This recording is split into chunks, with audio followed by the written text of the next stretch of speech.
Mr. Sundar Pichai. Mr. Pichai is the Chief Executive Officer of Google.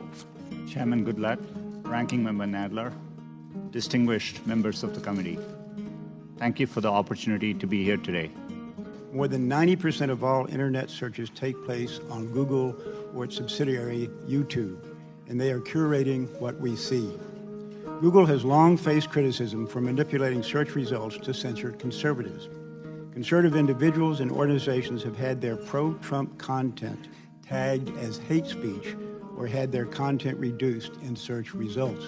So what are you going to improve that situation? Congressman, thanks for the question. If I may, some of the studies you mentioned, we have investigated those. There are other studies which have looked at it. We have found issues with the methodology and the sample size and so on. But let me step back and say, providing users with high quality, accurate, and trusted information is sacrosanct to us. It's what our principles are, and our business interests, our natural long-term incentives are aligned with that. We want to serve users everywhere, and we need to earn their trust in doing so. Ileana Murillo is Google's head of multicultural marketing. Does Ms. Murillo do good work?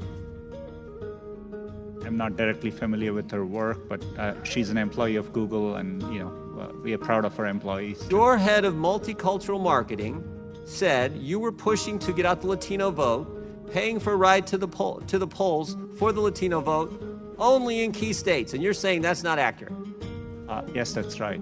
We haven't found any evidence to substantiate any. So she just made it up out of thin air the day after the election and wrote this email to your top executives, and it's not true? Congressman, I'm happy to follow up, but I think the employees today do their own activities. We don't want the follow-up. I want the real answers right here in this committee.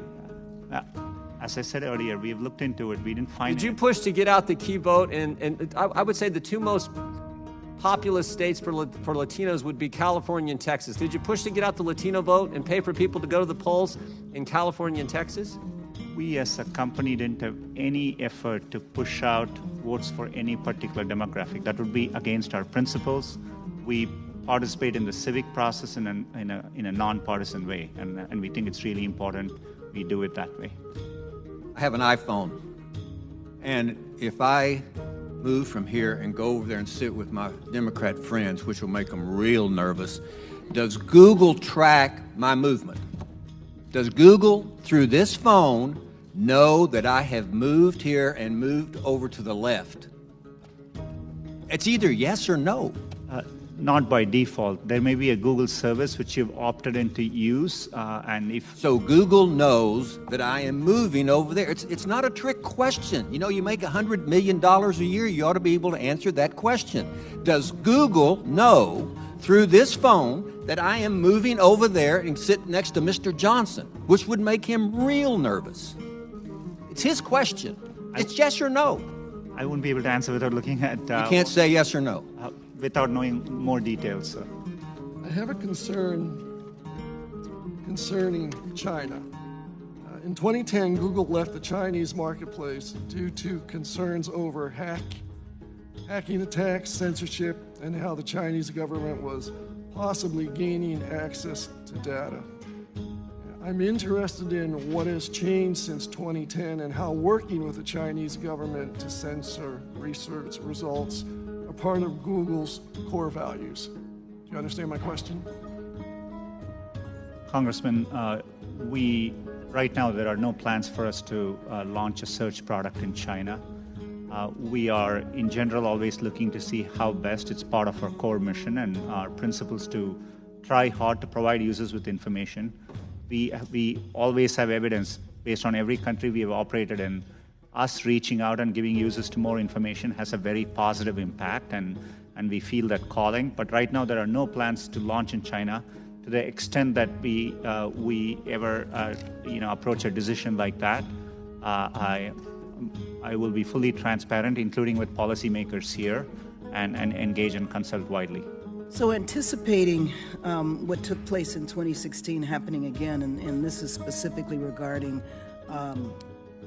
what Russia did to foment racial tensions in the United States, and wanting to know how you are responding to that, where they called for, fake protests, either to get African Americans to turn out to protest something that was fake, or to have white supremacists be ginned up to attack communities of color. So specifically, what is Google doing to respond to that?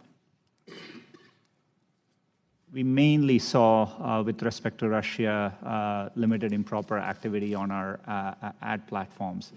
But in general, we are not a social networking company across the products we do. It's an area we haven't done well as a company. So we typically aren't connecting groups of people, and that's not how Google mainly works today. And so we haven't seen that kind of activities on our platforms. But we are vigilant and happy to share any findings which come through as we look into it more. The operating environment in China has deteriorated with respect to surveillance, censorship, and the like since Google first made the decision in 2010 to leave. So I want to ask very specifically, are any employees currently having product meetings on this Chinese project? And if not, when did those end? We have undertaken an internal effort, but right now there are no plans to launch a search service in China, as I said earlier. Are there any current discussions with any member of the Chinese government on launching this app? Currently, we are not in discussions around launching a search product in China. Are there any current discussions with members of the Chinese government about this? This effort currently is an internal effort, and I'm happy to consult as well as be transparent to the extent we take steps towards launching a product in China. And who at Google is leading the Dragonfly effort? It's our efforts around building search. It's undertaken by our search teams, but these are distributed efforts. It's a limited effort internally currently. Will you, Mr. Pichai, rule out launching a tool for surveillance and censorship in China while you are CEO of Google? Congressman, I commit to engaging. One of the things which is important to us as a company, we have a stated mission of providing users with information. And so we think it's in our duty to explore possibilities to give users access to information. And, I have that commitment, but, as I said earlier on this, we'll be very thoughtful and we will engage widely as we make progress. This is now the fourth hearing in a series of ridiculous hearings on the free speech of internet companies.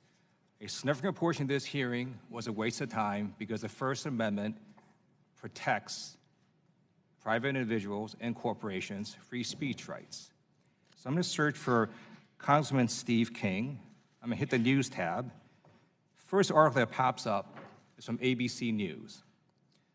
It says, Steve King's racist immigration talk prompts calls for congressional censure.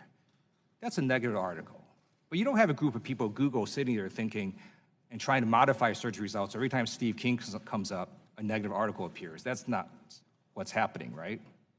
We always operate for any query with the same set of principles. We are trying to reflect what is currently, if it is newsworthy, what is currently being discussed about that phrase.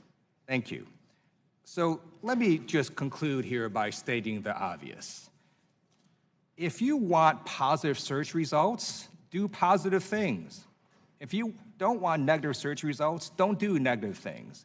And to some of my colleagues across the aisle, if you're getting bad press articles and bad search results, don't blame Google or Facebook or Twitter. Consider blaming yourself. Did Google design a prototype for a search engine that could be used in China to censor content? Congressman, we have undertaken an internal effort. Did you create a prototype? There was a report in The Intercept that says a prototype for the censored search engine was designed. We have developed and explored what search could look like if it were to be launched in a country like China, and that's what we explored. And how many months was that project ongoing? We've had the project underway for a while, and there have been other projects which we have undertaken for a while, and we have never launched them too. So we are constantly exploring. How many people were working on it? The estimates, the number of engineers on the project have varied over time. At one point, we have had over 100 people working on it, it's my understanding. Who makes the judgment calls regarding content moderation at Google? Chairman, it depends on the area. So, for example, if it's YouTube, we have, very clear teams which are responsible for YouTube content policies. And They identified. Is it possible for a customer to write to them and say, "Hey, here's a concern I have"? we give clear channels for content creators to, to raise concerns back, and we have clear avenues. And we also have had people who are responsible for these platforms, including content moderation, appear here, and I think they've consulted widely here too. Thank you. Well, you've gone for about 3.5 hours, and it's about what we predicted, isn't it, yesterday when we talked? So we thank you very much for your participation today. This concludes today's hearing, and without objection, all members will have 5 legislative days to submit written questions for the witness or additional materials for the record. And with that, this hearing is adjourned.